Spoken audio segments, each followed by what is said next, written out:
C'est le matin. Le soleil se lève doucement. Un homme, nommé Christophe, habite dans un petit village.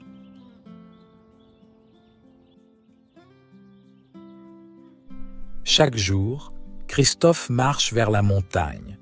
Il aime écouter le vent et regarder les oiseaux. C'est son moment préféré de la journée. Aujourd'hui, son fils, Lucas, l'observe. Lucas est curieux.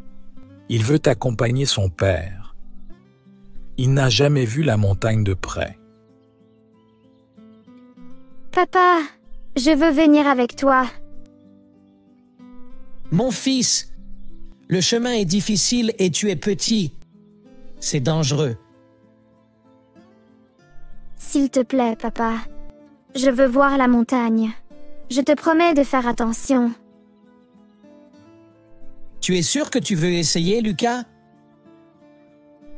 Oui, papa. Je veux vraiment y aller. Je serai sage, je te le promets. Christophe regarde son fils. Lucas est petit mais courageux. Christophe sourit et dit « oui ».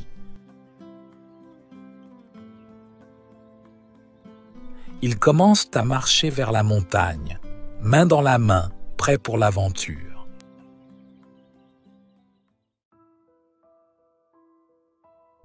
Christophe et Lucas marchent ensemble sur le chemin qui mène à la montagne.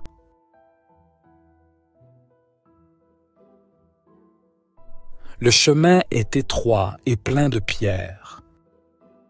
Lucas regarde autour de lui avec des yeux grands ouverts. Il est à la fois enthousiaste et un peu inquiet. Le vent souffle plus fort ici, et le son des oiseaux semble plus lointain. Papa, pourquoi le chemin est-il si pénible?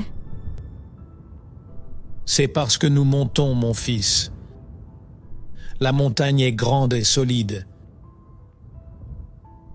Je n'ai jamais marché sur un chemin comme celui-ci. Ça fait un peu peur. C'est normal d'avoir peur, Lucas. Mais n'oublie pas, je suis là avec toi. On le fait ensemble.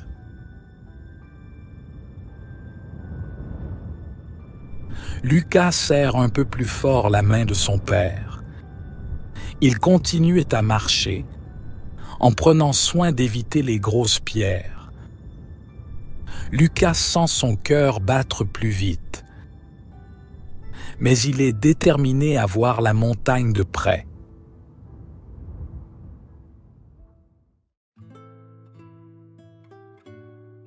Christophe et Lucas continuent leur marche vers la montagne.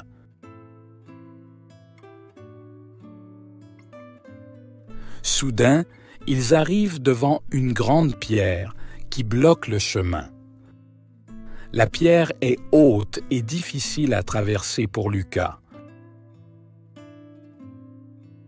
Il regarde la pierre avec détermination, mais aussi un peu d'inquiétude. Papa, il y a une grande pierre. Comment je vais la traverser? C'est une grande pierre, Lucas. Mais tu es courageux. Tu peux essayer de grimper doucement. D'accord, papa. Je vais essayer. Lucas pose ses mains sur la pierre et commence à grimper lentement. Il fait attention, mais la pierre est glissante. Soudain, il perd l'équilibre et tombe sur le sol.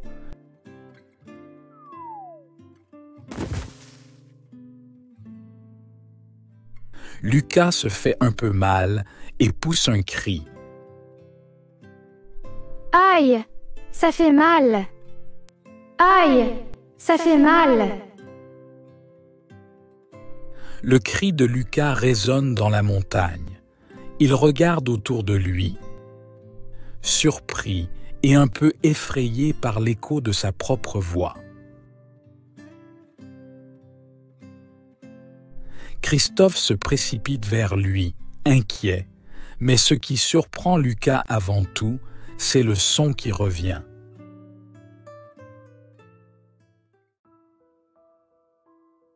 Lucas est encore confus et effrayé par l'écho qu'il vient d'entendre.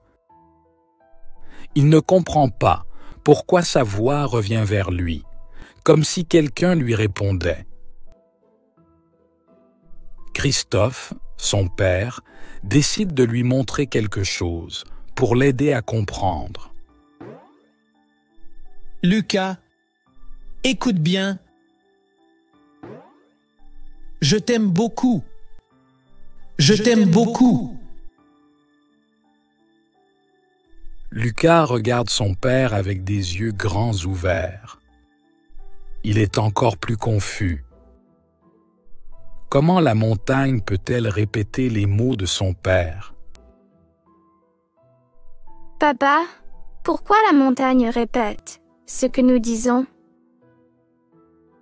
C'est ce qu'on appelle un écho, Lucas. Ta voix rebondit sur les montagnes et revient vers toi. Mais pourquoi? Parce que les montagnes renvoient ce que tu leur donnes.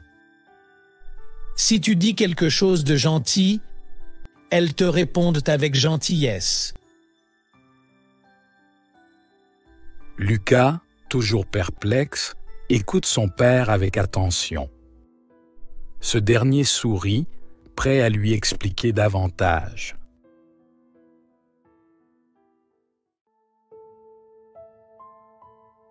Christophe se tourne à nouveau vers la montagne, prêt à donner une dernière leçon à Lucas. Il sait que cette leçon peut avoir un grand impact sur la manière dont son fils verra la vie. Écoute encore une fois, Lucas. Je suis en colère. Je suis en colère. Papa, l'écho est en colère aussi? Oui, parce que j'ai exprimé de la colère. Mais regarde ce qui se passe quand je dis quelque chose de positif. La vie est belle. La vie est belle. Lucas commence à comprendre. Il regarde son père avec admiration. Lucas, la vie te renvoie ce que tu lui donnes. Si tu donnes de l'amour et de la positivité, tu recevras la même chose en retour. Mais si tu donnes de la colère, la vie te renverra de la colère. Souviens-toi toujours de cela. Je comprends, papa. Je veux donner de l'amour à la vie.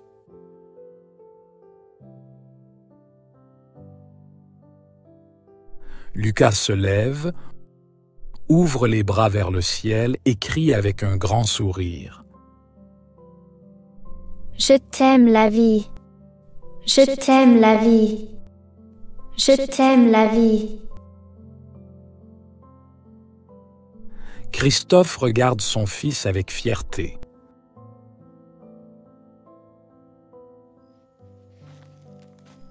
Ensemble, ils continuent leur marche, et cette fois-ci, Lucas n'a plus peur. Il a appris une leçon précieuse qui restera avec lui pour toujours.